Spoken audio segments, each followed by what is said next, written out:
les plus effrayantes du Japon. Partie 2. Préparez-vous, car ce que vous êtes sur le point d'entendre n'est pas pour les cœurs sensibles et vous effrayera pendant longtemps. Les Japonais croient en 3 plans spirituels. D'abord, il y a le Yomi, un royaume sombre où les morts errent éternellement.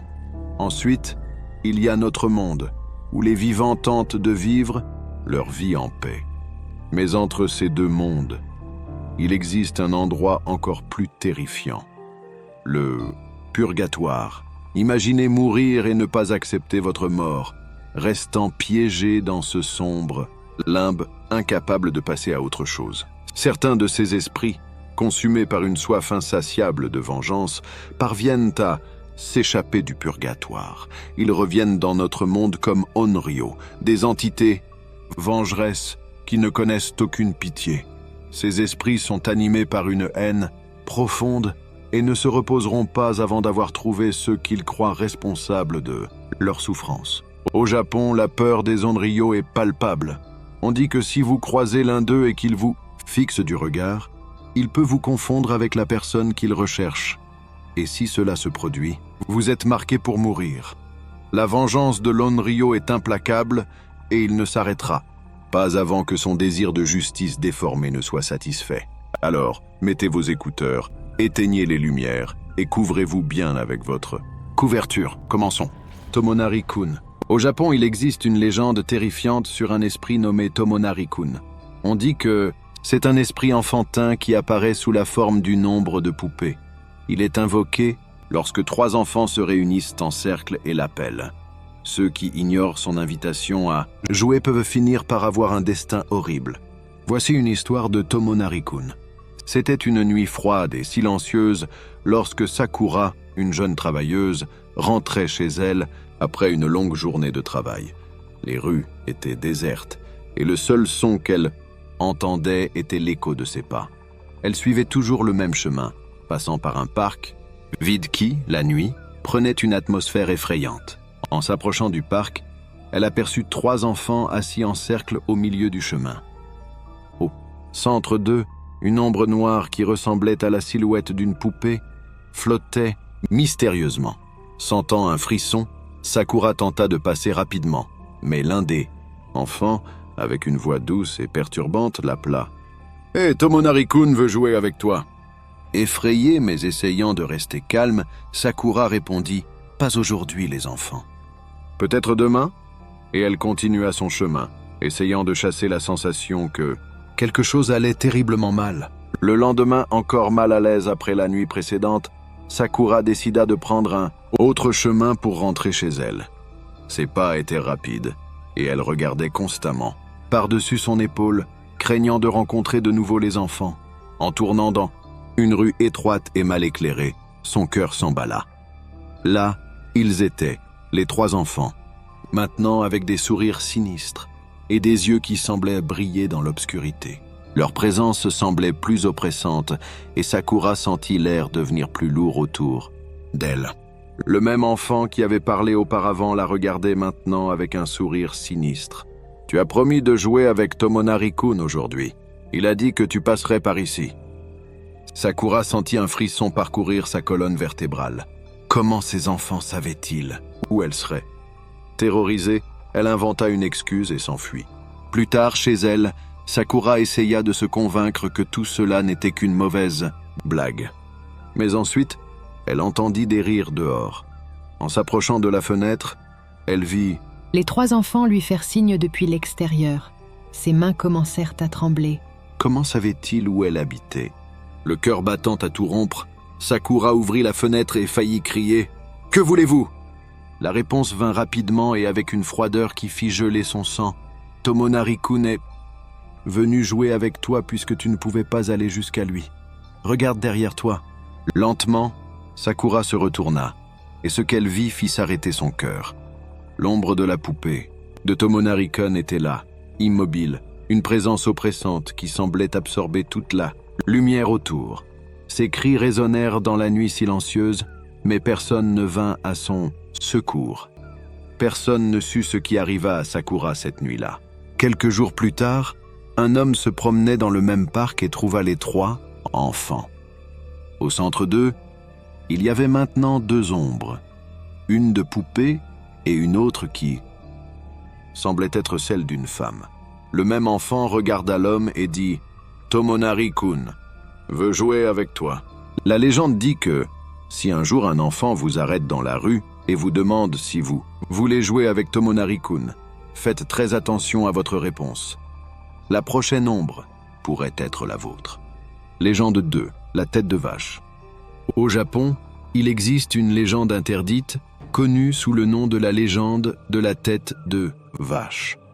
On dit que raconter cette histoire est si dangereux qu'elle peut mener à la disgrâce ou à la mort. Ceux qui ont osé raconter les détails de cette légende ont subi des conséquences terribles et inexplicables. Tout a commencé un matin d'automne, lorsqu'un professeur décida d'emmener ses élèves en excursion. La classe s'ennuyait pendant le long trajet en bus, et pour passer le temps, le professeur commença à raconter des histoires d'horreur. Les enfants écoutaient attentivement, avides de sensations fortes. Après quelques histoires, l'un des élèves les plus curieux demanda « Professeur, connaissez-vous une histoire vraiment effrayante ?» Le professeur hésita un moment. Il connaissait une histoire, mais il savait qu'elle était dangereuse. Cependant, l'insistance des enfants le fit céder. « Vous voulez une histoire vraiment effrayante ? Je vais vous raconter la légende de la tête de vache, dit-il, sans se rendre compte de ce qu'il allait déclencher. Alors qu'il commençait l'histoire, l'atmosphère dans le bus changea radicalement. Les enfants, qui étaient excités, commencèrent à ressentir un malaise croissant. Un terrible mal de tête les envahit, et bientôt les gémissements et les cris de douleur emplirent l'air. Le professeur, comme possédé par une force invisible, ne pouvait s'arrêter de parler. Les détails de la légende sortaient de sa bouche de manière incontrôlable. Les yeux des enfants se remplirent de larmes. Leurs mains pressaient leurs tempes comme pour éloigner une douleur insupportable. Le conducteur, distrait par les cris, perdit le contrôle du bus. Le véhicule se renversa et, dans un terrible accident, tous moururent, instantanément. Lorsque les autorités arrivèrent sur les lieux de l'accident, elles trouvèrent une scène horrible. Les corps des enfants et du professeur étaient éparpillés, et le silence mortel contrastait avec la scène chaotique. Aucun des survivants ne put expliquer ce qui s'était passé. La légende de la tête de vache apparemment avait réclamé plus de victimes. Des années plus tard, un groupe de jeunes, ignorant les dangers, décida de chercher l'histoire interdite de la tête de vache. Réunis par une nuit sombre, l'un d'eux commença à narrer la légende. Mais à peine avait-il commencé que les lumières s'éteignirent et un silence glacial envahit l'endroit. Les amis ressentirent une pression insupportable dans leur tête, une terreur qui semblait vouloir exploser leur crâne. Lorsque les corps furent retrouvés le lendemain, l'expression d'horreur sur leur visage était indescriptible. Tous étaient morts de manière mystérieuse, avec les marques de la douleur gravées éternellement sur leurs traits. La légende de la tête de vache avait encore une fois pris son prix. On dit que quiconque ose raconter cette légende entend des voix, a des visions et rencontre une mort terrible.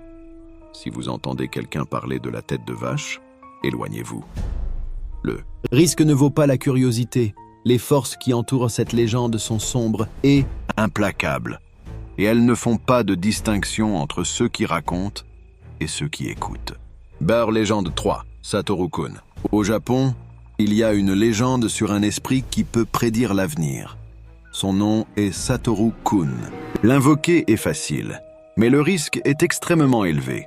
Pour appeler Satoru-kun, vous avez besoin d'un téléphone public, d'un téléphone portable et du courage pour affronter l'inconnu. Beaucoup disent qu'il peut répondre à n'importe quelle question sur votre avenir, mais il y a un prix terrible à payer si vous faites une erreur. C'était une nuit d'hiver lorsque Hiroshi, un jeune curieux, décida de tester la légende de Satoru-kun. Il était obsédé par l'idée de savoir s'il obtiendrait la promotion tant convoitée au travail.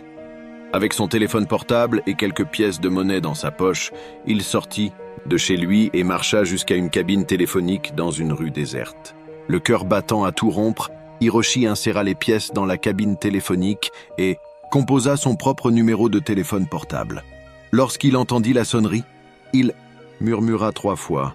« Satoru-kun, si tu es là, réponds-moi s'il te plaît. » Puis, il raccrocha le téléphone portable et rentra chez lui, ressentant un mélange d'excitation et de peur. Les heures passèrent lentement cette nuit-là. Hiroshi était agité. Chaque bruit ou mouvement le faisait sursauter. Finalement, à 3 heures du matin, son téléphone portable sonna. Tremblant, il répondit et entendit une voix froide et distante. « Je suis en train d'entrer dans la gare maintenant. » Le cœur de Hiroshi faillit s'arrêter. Il savait que la légende disait que Satoru-kun commencerait à informer de sa localisation. À chaque appel, la voix se rapprochait de plus. En plus, je suis maintenant sur l'avenue centrale. Je suis à l'angle de ta rue. Je suis devant ta maison. L'anxiété et la peur de Hiroshi augmentaient à chaque appel. Il savait qu'il devait avoir une question prête, mais la terreur l'envahissait, rendant ses pensées confuses. Finalement, le téléphone portable sonna de nouveau et la voix dit « Je suis à ta porte ». Hiroshi savait que c'était le moment décisif. Le cœur battant à tout rompre, il essaya de formuler sa question, mais son esprit était vide. Désespéré, il se rappela de l'avertissement. S'il n'avait pas de question, Satoru-kun l'emmènerait dans le monde des esprits. Le dernier appel arriva et la voix froide murmura « Je suis derrière toi ». Hiroshi sentit un frisson parcourir son échine. Il savait qu'il ne pouvait pas se retourner, mais la peur était accablante. Se forçant à rester calme, il finit par crier la première question qui lui vint à l'esprit. « Est-ce que je vais obtenir la promotion ?» Le silence fut écrasant. Puis la voix répondit « Oui, mais à quel prix ?» Hiroshi sentit une main glacée sur son épaule et, contre tous ses instincts, se retourna. Il n'y avait personne, mais il savait qu'il avait commis une erreur fatale. Les jours suivants, il fut promu, mais sa vie commença à s'effondrer. Il commença à voir des ombres la nuit, à sentir des présences pendant son sommeil, et la voix de Satoru-kun murmurait dans ses rêves. Hiroshi devint l'ombre de lui-même, hanté par l'esprit qu'il avait invoqué. Satoru-kun le visitait, toutes les nuits, le regardant dormir, murmurant des secrets de l'avenir qu'il aurait préféré ne pas connaître. On dit que, une fois que vous appelez Satoru-kun, il ne vous quitte jamais. La question que vous posez est répondue, mais le prix est la présence constante de l'esprit qui surveille chacun de vos mouvements, attendant la prochaine occasion de vous emmener. Si vous entendez la légende de Satoru-kun, réfléchissez à 2 fois avant d'essayer de l'appeler. Certaines réponses ne valent pas le prix de la peur éternelle. Brawl Legend 4, la salle des rêves. Au Japon, il existe une légende troublante connue sous le nom de la salle des rêves. On dit que quiconque entend cette histoire et ne parvient pas à l'oublier en 1 semaine finira par rêver d'elle. Et si vous faites ce rêve, vous pouvez rester piégé dedans pour toujours, sans jamais vous réveiller. Kei, un adolescent curieux, entendit la légende de la salle des rêves de la part d'un camarade de classe. Il n'accorda pas beaucoup d'importance à l'histoire sur le moment, mais à mesure que les jours passaient, il ne pouvait pas la sortir de son esprit. Chaque détail semblait gravé dans sa mémoire, et il commença à craindre la nuit où il pourrait rêver. De la salle. 1 semaine plus tard, le cauchemar commença. Kei se retrouva debout, devant une vieille école déserte, enveloppée dans une brume dense et froide. Il savait qu'il rêvait, mais le rêve semblait incroyablement réel. En entrant dans l'école, il remarqua que les couloirs étaient infinis, chaque porte le ramenait à l'entrée. La sensation de désespoir commença à s'emparer de lui. Il essaya d'ouvrir la porte principale, mais elle ne bougeait pas. Kei courut dans les couloirs, essayant de trouver une sortie, mais revenait toujours au point de départ. La peur grandissait dans sa poitrine, et il commença à entendre un verre se briser au loin, suivi de pas. Se sentant chassé, Kei continua de courir, mais chaque tentative frustrée de s'échapper augmentait sa panique. Puis, il remarqua quelque chose d'étrange près de la porte d'entrée. Un verre brisé avec une petite plaque indiquant « La clé est dans la salle 108 ». Kei savait qu'il devait trouver cette salle pour s'échapper. Il courut dans le couloir, cherchant le numéro 108. Lorsqu'il la trouva enfin, il entra désespérément, espérant trouver la clé. La salle était remplie de sacs à dos et d'effets personnels d'élèves, mais il n'y avait personne. Kay fouilla chaque sac, chaque recoin de la salle, mais ne trouva rien. Désespéré, il pensa qu'il était piégé. En sortant de la salle, le couloir était couvert de corps d'élèves, ensanglantés et immobiles. Parmi les corps, il y avait l'enseignante, qui le regardait fixement, avec des yeux vides. L'horreur envahit Kay. Il savait qu'il était piégé dans le cauchemar, exactement comme le disait la légende. Et le pire de tout, il savait que, s'il ne trouvait pas la clé, il resterait piégé là, pour toujours. Les voix des élèves morts commencèrent à murmurer, disant qu'ils ne sortiraient jamais. Le désespoir et la terreur étaient écrasants. Des jours, des semaines, des mois passèrent dans le rêve, mais Kay ne trouva jamais la sortie. Son corps dans le monde réel restait dans un coma profond, sans signe de récupération.